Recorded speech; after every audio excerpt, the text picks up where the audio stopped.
Hello বন্ধুরা, সন্ধ্যেবেলা আবার আজকে একটি নতুন ভিডিও। তো আজকের ভিডিওতে আমি দুটো স্টকের ব্যাপারে কথা বলবো, যে দুটো স্টকের ব্যাপারে আমি অলরেডি আগে ভিডিও বানিয়ে দিয়েছি এবং সেই ভিডিও আমার চ্যানেলেও আছে। কোন ভিডিও বা তাতে আমি কি বলেছিলাম সেগুলো কিন্তু আমি একটু পরেই ভিডিও খুলে একেবারে দেখাবো, ঠিক আছে, যে এক্স্যাক্টলি ভিডিওতে আমি কি বলেছিলাম। তো ভিডিওতে আমি দুটো স্টকের ব্যাপারে কথা বলবো, যে দুটো স্টক যে সেক্টরে বিলং করে সেই সেক্টর কিন্তু আজকে দারুণ দৌড়েছে, ঠিক আছে। তো দুটো স্টকের ওই পার্টিকুলার স্টকগুলোর ব্যাপারে কথা বলার আগে আমরা একটু ইন্ডেক্স দেখে নেব, যে নিফটি 50 এবং ব্যাঙ্ক নিফটি কীভাবে করেছে। আমরা দেখতে পাচ্ছি যে 0.42% আপ, 0.30% আপ, সব কিছুই প্রায় গ্রিন। এবার গ্রিনের মধ্যে যেগুলো নেই সেগুলো হচ্ছে পিএসইউ ব্যাঙ্ক নেই, আরেকটা গ্রিন নেই, সেটা হচ্ছে নিফটি অয়েল অ্যান্ড গ্যাস গ্রিনে নেই, ঠিক আছে। তো মেটাল সেক্টরে একটু প্রেসার আছে সেটা আমরা জানি, এবং পিএসইউ ব্যাঙ্কে একটু হয়তো প্রেসার দেখা যাচ্ছে, যেটা একেবারে সামান্য। ওকে, এটা গ্রিনও হতে পারতো। আমরা এখানে দেখতে পাচ্ছি যে -0.08%। তো বাকি যেগুলো দৌড়েছে, যেমন আইটি বীজ খুব জোর দৌড়েছে, ঠিক আছে। তাছাড়াও আমরা দেখতে পাচ্ছি যে আজকে মিড ক্যাপ এবং স্মল ক্যাপ খুব কিন্তু ভালো দৌড়েছে। তো এরই মধ্যে একটা সেক্টর আছে, যে সেক্টরের ভিডিও আমি আগে দিয়েছিলাম। ওকে, সেখানে দুটো সেক্টর যদিও বলেছিলাম, আজকে আমরা এরকম একটা সেক্টরের স্টকগুলোকে দেখে নেব, ঠিক আছে। তো আমরা এখানে দেখতে পাচ্ছি, আমি স্টকগুলোকে লাগিয়ে রেখেছি। দেখতে পাচ্ছি যে প্রথমটা হচ্ছে গ্লোবাল স্পিরিট, তারপরে হচ্ছে এসডিবিএল, তারপরে হচ্ছে ইউবিএল, তারপরে হচ্ছে রেডিকো খৈতান, তারপরে হচ্ছে তিলকনগর ইন্ডাস্ট্রিজ টিআই, আর এটা হচ্ছে ইউনাইটেড স্পিরিট। ওকে, ইউবিএল হচ্ছে ইউনাইটেড ব্রিয়ারিজ লিমিটেড। তো এই ধরনের যে কোম্পানিগুলো আমরা জানি, আমরা যদি আগে একটা দেখে নিতে চাই, যেমন এটা গ্লোবাল স্পিরিট, ঠিক আছে। গ্লোবাল স্পিরিট আমরা দেখতে পাচ্ছি, বুঝতেই পারছি নাম থেকে, যে ইন্ডিয়া মেড ফরেন লিকুয়ার, ঠিক আছে। এরা লিকুয়ার বানায়। Tilaknagar industries, same Tilaknagar industries, India made foreign liquor. Okay, তো আমরা বুঝতে পারছি যে অ্যালকোহল লিকুয়ার কোম্পানি এগুলো, ঠিক আছে। Radico Khaitan same, India made foreign liquor, ঠিক আছে। United Breweries same, is the sale of beer and non-alcoholic beverage, so basically beer. Some distilleries যদি আমরা দেখতে চাই, এখানে দেখতে পাবো যে is one of the leading alcoholic beverage manufacturers in India, engaged in manufacture sell beer and India made foreign liquor, ঠিক আছে। তো আমরা ক্লিয়ারলি দেখতে পাচ্ছি যে লিকুয়ার কোম্পানি, ঠিক আছে, অ্যালকোহল কোম্পানি।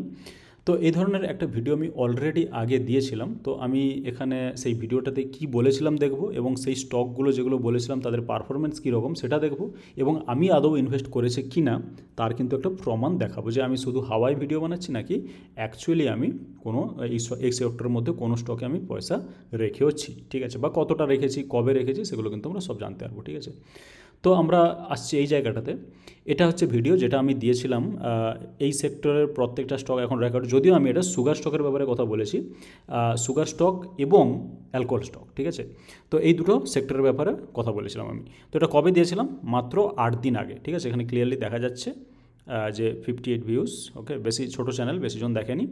তো 8 ডেজ আগে আমি ভিডিওটা দিয়েছিলাম। আমি এখানে জাস্ট কী বলছিলাম একটু শোনাবো।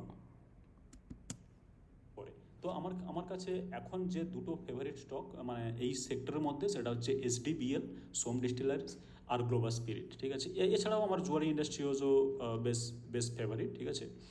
তো এই তিনটে সেক্টরকে আমি, তো ক্লিয়ারলি আমরা যেটা দেখতে পেলাম, আমি বলছি যে এসডিবিএল আর গ্লোবাল স্পিরিট এই দুটো হচ্ছে আমার মেন ফেভারিট। আপনি ভিডিওটা গিয়ে আবার ওখানে মানে ব্যাকে গিয়ে আমার চ্যানেলে গিয়ে আপনি পুরো ভিডিওটা চাইলে দেখতে পারেন। দারুণভাবে ডিসকাস করা আছে যে এক্স্যাক্টলি কোন সেক্টরের কথা বলছি, কোন দুটো সেক্টরের কথা বলছি, এবং সেখানে কোন কোন স্টকগুলো আমার ফেভারিট। যে স্টকগুলো ফেভারিট আমি বললাম এখানে, ক্লিয়ারলি এখানে দেখব যে গ্লোবাল স্পিরিট আর এসডিবিএল, যে দুটো স্টকের ব্যাপারে আমি বলেছিলাম ফেভারিট, সেই দুটো স্টক কিন্তু আজকে যেটা দিয়েছে 13.65% আপ আর 8.73% আপ। এবং মোটামুটি এই সেক্টর, যে আমি লিকুয়ার সেক্টর যে স্টকগুলো লাগিয়ে রেখেছি তার মধ্যে, হ্যাঁ, তিলকনগর ইন্ডাস্ট্রিজ কিন্তু ভালো দিয়েছে 7.52। তাছাড়া মোটামুটি আমি যদি টপ 2 পারফর্মার দেখি, তাহলে কিন্তু আসছে 13.65% গ্লোবাল স্পিরিট আর 8.73% হচ্ছে এসডিবিএল। এবং এই দুটো স্টকের ব্যাপারেই, এই দুটো স্টককে আমি ফেভারিট বলেছিলাম আমার এই ভিডিওতে, ঠিক আছে। ক্লিয়ারলি আমি বলেছি। তো ভিডিওটা দেখতে পারেন। এবার এখানে যেটা দেখবো আমরা, যে গ্লোবাল স্পিরিট এক্স্যাক্টলি কোথায়। এরকম একটা যদি চার্টে আসি, তাহলে আমরা দেখতে পাচ্ছি যে 5 দিন, বা আমি যদি 1 মান্থ চার্টে যাই, তাহলে ক্লিয়ার হবে ব্যাপারটা, যে এরকম একটা জায়গা থেকে 900 ছিল, সেখান থেকে কিন্তু 1200 বা 1300 আসতে কোনো টাইমই লাগায়নি। এখানে কিছুটা হলেও দিয়েছিল। এগুলো ঠিক আছে, এগুলো এই ফলগুলো আসে যাতে করে স্টক থেকে কিছু আনওয়ান্টেড পিপলকে, বা দুর্বল হৃদয়যুক্ত যে পিপল, তাদেরকে কিন্তু বের করে দেওয়া হয়, ঠিক আছে। মানে স্ট্রং হ্যান্ড যাদেরকে নাম বলে না আর কি, লুজ হ্যান্ড যাদেরকে বলে, ঠিক আছে। তো এখানে আমরা দেখতে পাচ্ছি, এবং এসডিবিএল এর ক্ষেত্রেও যদি আমরা দেখি, এসডিবিএল আমি বলবো যেটা এসডিবিএল এর স্পেশাল কাটা, এটা খুব মন দিয়ে শুনুন। এসডিবিএল মোটামুটি এরকম জায়গাটা ছিল 110, এই জায়গায় ঘোরাফুরি করছে এবং কতবার সাপোর্ট নিয়েছে এরকম একটা জায়গায়, 3, 4, 5 বার, ঠিক আছে। এবং আপনি যদি আগেও আসেন তাহলেও একটা ওই রকম জায়গায় প্রাইস অ্যাকশন দেখতে পাবেন, যেমন এইরকম জায়গাটা, ঠিক আছে। তো আমি বলবো এসডিবিএল এর এখনও কিছুই শুরু হয়নি, ঠিক আছে। এসডিবিএল এর রকেট এখনও শুরু হয়নি বলে আমি বিশ্বাস করি, এটা আমার মতামত, ঠিক আছে। তো সেখানে আপনি একটু যদি এখানে ফান্ডামেন্টাল অ্যানালাইসিস করতে চান তাও করতে পারেন, কারণ আমি আর এখানে ফান্ডামেন্টাল অ্যানালাইসিস করবো না, তার কারণ হচ্ছে আমি এইখানে অলরেডি এটা করে ফেলেছি, ঠিক আছে। তো আমি যদি দেখতে চাই যে আমি কিনেছি কিনা, হ্যাঁ আমি কিন্তু কিনেছি। আমি দেখতে পাচ্ছি যে কিনেছিলাম 2 সেপ্টেম্বর, ওকে, আজকে 10th, মানে 8 দিন হলো, যেটা এখানে ক্লিয়ারলি দেখা যাচ্ছে। এবং আমি কিনেছিলাম 1120, 23 মোটামুটি এরকম একটা জায়গায়, সেটা হচ্ছে 1220, 1200 ওপরে, আজকে 1250 ওপরেও গেছিলো।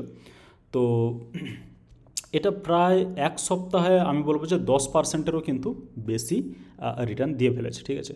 তো এক সপ্তাহে 10% কোনো অ্যাঙ্গেল থেকেই খারাপ না। এবং আমি দেখতে পাচ্ছি যেটা কোয়ান্টিটি যেটা ছিল, সেটা টোটাল কোয়ান্টিটি ছিল 90, এবং সেটা 1120 এই ধরনের মোটামুটি 1 লাখ মতো ইনভেস্টমেন্ট ছিল, ঠিক আছে। তো 1 লাখ মতো ইনভেস্টমেন্ট আমি করেছিলাম গ্লোবাল স্পিরিটে জাস্ট এক সপ্তাহ আগে, এবং আমরা রেজাল্টও পাচ্ছি মোটামুটি এক সপ্তাহে 10% মতো আমি প্রফিট পেয়েছি, ঠিক আছে।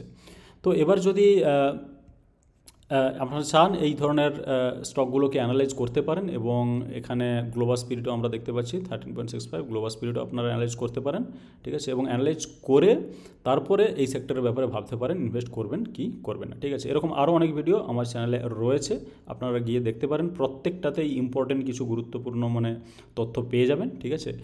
এবং তো সেখান থেকে আপনারা নিজেদের ডিসিশান নেবেন যে স্টকগুলো কিনবেন কি কিনবেন না, ঠিক আছে। তো এই ভিডিওতে এইটুকুই। ভিডিওটি ভালো লেগে থাকলে ভিডিওকে লাইক করে দিন, আর চ্যানেলটাকে সাবস্ক্রাইব করে রাখুন, যাতে করে আমার প্রত্যেকটা ভিডিওর আপডেট আপনি সঙ্গে সঙ্গে পেতে পারেন। আর ভিডিওটি দেখার জন্য আপনাকে অনেক ধন্যবাদ।